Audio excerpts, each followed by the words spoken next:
and Hunter for organizing this wonderful workshop. So I'm going to talk about right now data, since my playground. This is a data modality. You can derive the network data from diffusion-weighted imaging, building trachographs, and then segment brain into different regions. And then for any pair of region, you can evaluate how they're connected. So this type of data is often high-dimensional noise and often sparse, especially for structure connectivity. And classical approaches often use handcrafted or linear features to analyze this data. But there are often complex and multi-scale nonlinear patterns exist that can be pretty useful for downstream tasks. So throughout today's talk, you have seen many works using deep learning methods. So the common approach here we're using is encoder latent space representation decode paradigm. So this includes transformers, CN, UNets, GNs, and so on. So you can see that the trend of this architecture development is to make it more convenient to process more data to scale on more GPUs and so on, so that you can learn the feature in your data really well. So another key idea behind this framework is that you don't deal with your original data because that's not the right format to analyze. You need to let the task to train the model to learn a transformation of your data to transfer to some latent space so that you can analyze and better achieve your downstream task. So this is the principle we're going to use today, using those network data and play with them, and especially play in a latent space to achieve various downstream task analysis. So the main question we're asking is, can we compress the complexity of the brain network data into just a couple of numbers? Those numbers are not going to help us to recover the original brain network, but also going to facilitate downstream analysis. For example, predict some behavior measurements or conduct group-wise comparisons, predict disease, and so on. And most importantly, we want to generate data to quantify uncertainty. So those are the goals we want to achieve. So a natural framework to use to achieve the goal is the generative models. So you have seen from previous talks, we have lots of different architectures, setups for generative models. Those include VAEs, GAN, flow-based model, diffusion models.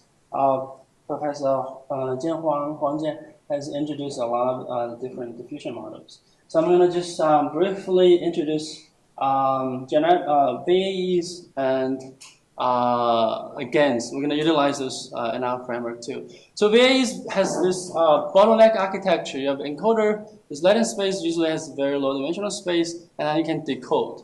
So in the Z, which is you can sample in this latent space and then generate the original data. So the goal is to actually encode your data into latent spaces. If your data is images, the latent space is very easy to understand. It should summarize your images, for example, color, textures, and so on. Right? This is how high-level information we want to obtain from our images, and then from those high-level information, you can use a decoder to decode the original image. But you can model a joint distribution and marginal out the Z to get the marginal distribution PX. That's not possible, at least with the amount of data that we have. So what VAE did is very smart. Instead of optimize PX directly, they derive a lower evidence bound and then optimize the lower evidence bound so that you indirectly optimize the marginal distribution. Okay, so we're going to come back to that later. The GAN framework is even more straightforward. You have just two neural networks. One is called generator, and then one is called discriminator. So the generators try to transfer your ID noise data into images or graphs. that you like to do, right? Project one distribution to another distribution. The discriminator's the job is to tell whether the generator is doing a good job or not, right? You train these two networks simultaneously. So we're gonna just do the first part VAE framework and see how we're gonna apply it to brain graph data. In this case, we want to learn low-dimensional embeddings. We also want to generate graphs, want to relate these graphs to human behavior data. So, okay. So we have two components here, inference network and generative network. For inference network, our goal is to do the encoding, and for generative network, you want to decode the graph back. The first component, we have explored a lot of different architectures to do this encoding, including MLP, CN, transformers, GN, and so on. For the data we're dealing with, it's relatively simple, and those different architectures does not matter that much as long as you have sufficient data to train them. Okay, so the decoder part, you need to play a little bit trick because you have graph data, which has a lot of characteristics. It's a sparse, it's graph data, so we need to preserve some graph matrix, such as centrality, degrees of freedom, and so on. So we utilize some graph model here. Instead of directly decode the graph data, we decode some latent embeddings of the nodes, and from those latent embeddings, and then we reconstruct the graph data. So that's the trick we did. It's just a simple trick. Allow you to have a likelihood function to do the model training. So you can write down the elbow, it's really easy. And then you have two terms. One is a reconstruction term. This one is the one that you've seen before, the likelihood. And then you can also penalize your projections to the latent space to make it not far away from some priors, because you want to make sure that your decoder is going to learn decode every single samples you sample from latent space. So that's a classical way which we don't include additional information. Let's say we have additional information. What we're going to do in this case, we have some behaviors we want to predict. If you don't look at this branch, your goal is to recover develop a generative model where you sample in the latent space, and then you can generate a brain graph data. And the graph data should look like the data you have. But that's not what we want to do in biomedical field. In biomedical field, we want to do inference. We want to understand the difference between groups.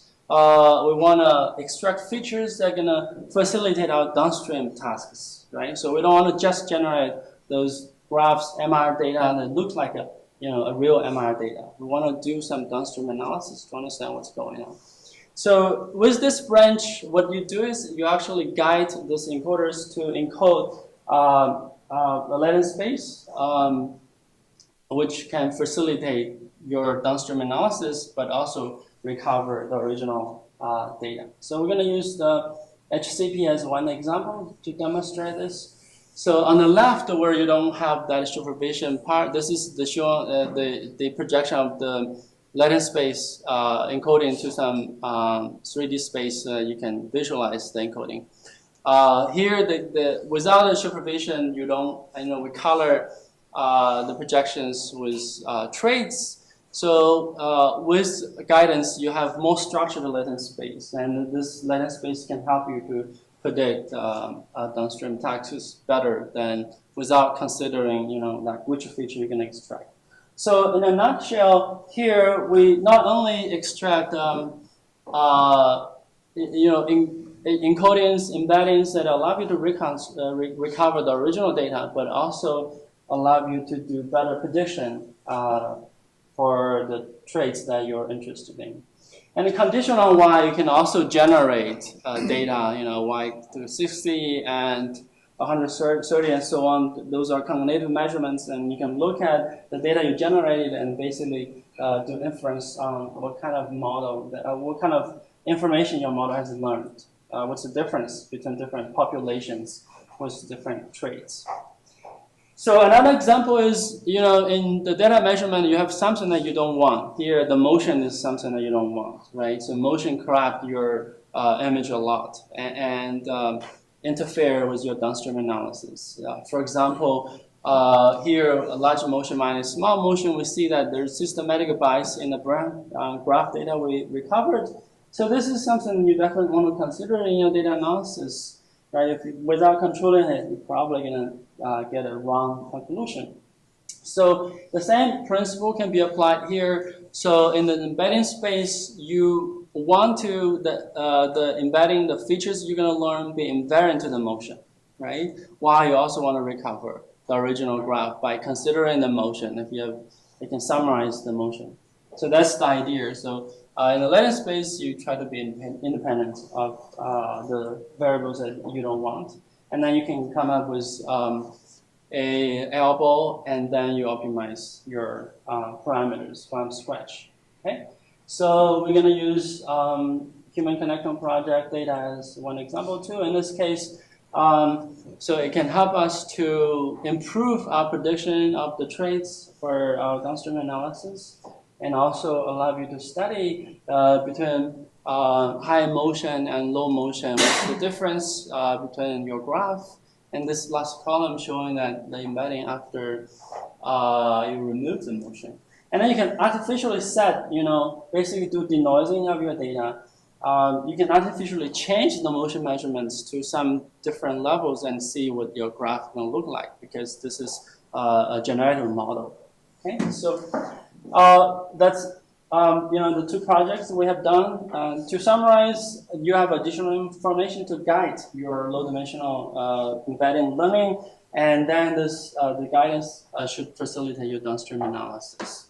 Okay, and you have decoder, and the decoder actually decodes the embeddings plus the variables that you want and you don't want, so that you can decode the original data back. All right. So the next task is similar, but we're going to use GAN framework. In this setting, what we try to solve is the problem of borrowing information from large-scale data set to do inferences on smaller data sets. So in many cases where you cannot collect large-scale data, for example, if you're interested in certain disease disorders, you just simply don't have so many cases to recruit. Probably in many studies, you can have 100 or 200 cases.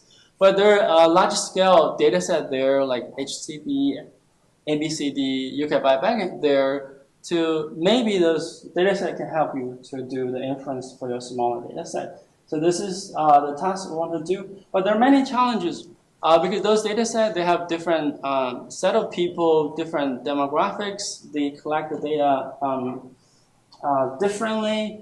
They have different behavior traits compared with the ones that you're dealing with. So we have to overcome those challenges. So again, the solution is similar. We take this kind of learning framework. You have different domains, domain from 0 to J. 0 means the target domain, which is the data set that you want to do inferences on. The main idea is to learn domain invariant embeddings of your graph data in this case. And instead of just use your smaller data set to learn, you're going to utilize all the data you have to help you to learn different embeddings, and then use those embeddings to do downstream task prediction. So that's the graph flow map that we're using. So what we do is we use a cycle GAN model in a forward process. You try to learn in low-dimensional embeddings, and then you try to recover a domain invariant brain connectome. And then in a backward process, you add the domain information back so that you can recover the exactly graph data that you have in your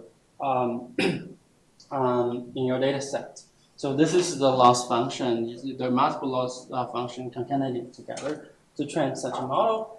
However, when you have multiple sources to help you to do prediction, in this case, Eden is the one that we try to do inference on. If you have multiple sources, you don't want to be invariant to all those different sources because the shared component is really small. So what we do is we pair those sources with our target, and we do pairwise. In this way, you basically borrow information from different large data sets and learn the features according to these different styles, different large data set, and then you aggregate final results together in the last step using some networks, MLP, or some just simple linear average. Okay, so I demonstrate that if you have ABCD data set to help you with your HCP inference, and you can improve your prediction using this framework, and you can also pair ABCD and HCP with ADNI to improve your prediction in the ADNI data set. And again, there is a side effect, which means you can learn those domain invariant networks, and then you can look at, like if you pretend to translate your data from one domain to another domain, what the data going to look like. So what is the style difference and so on. So that's basically acting as data harmonization that people are talking about, which is quite important in biomedical data analysis. So a brief summary, in this case, we want to leverage information from large scale data sets to enhance inferences in our smaller data set. So we learn representations because learning representation is quite hard. You have to use a lot of data to train your encoders to learn the right transformation. And once you learn that, and you can do the ensembles to predict the trace into downstream analysis.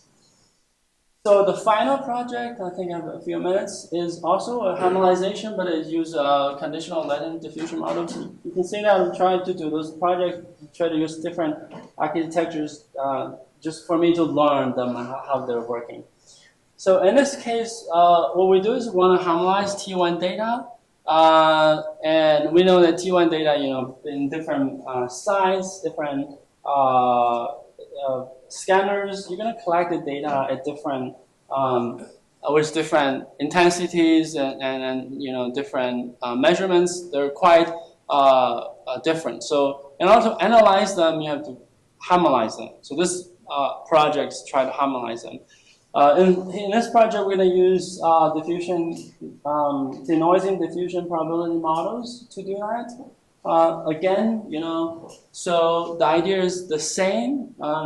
Here we want to do harmonization. So you have to separate the information in your latent space. So what we do is we first, the original image data is very high dimensional to 3D. So we train an autoencoder to lower the dimension first. And then we train a diffusion model on the lower dimensional space. But to transfer the style and this training of this conditional latent diffusion model, we have multiple losses to ensure the content is going to be preserved, but the style is going to be similar to the target style. So you basically fix the, you move the style of the moving image to the target image. I'm almost done. So I've done some experiments to show you that the style difference is eliminated after you run the model, and there's some other tables I want to show. But I want to discuss the lessons we have learned. So why transformers is not written by statisticians, right?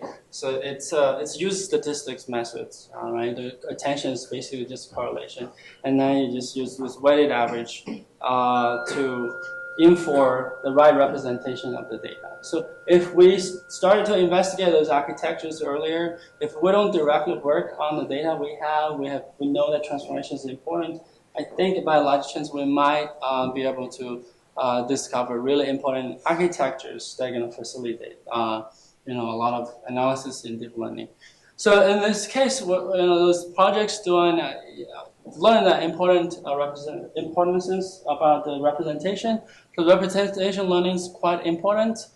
We can do those analysis in a latent space. We don't really need to do in original space. I come from differential geometry aspects, so there, the curvature, the intrinsic analysis is very important. But with all this complex nonlinear mappings, maybe preserving the the intrinsic cultures, the intrinsic coverage is not that really important to me, as long as you have the right map to map your data to some latent space. And then you can analyze in the latent space, and then you have decoder to map it back. And as long as you can introduce uncertainties in the latent space, you can quantify uncertainties well in the original image space and try to understand what's the difference and so on. So training those DNs usually needs more data, but we do have a lot of data. Now we have biobank data that's large enough for us to train those complex deep learning models. So in brain graph, this workshop is about foundational models. We don't really have a foundation model for brain network data. But building it is not difficult. We could aggregate all this data together. Just use all those architectures to train a model, and we're gonna have a foundation models for those graph data.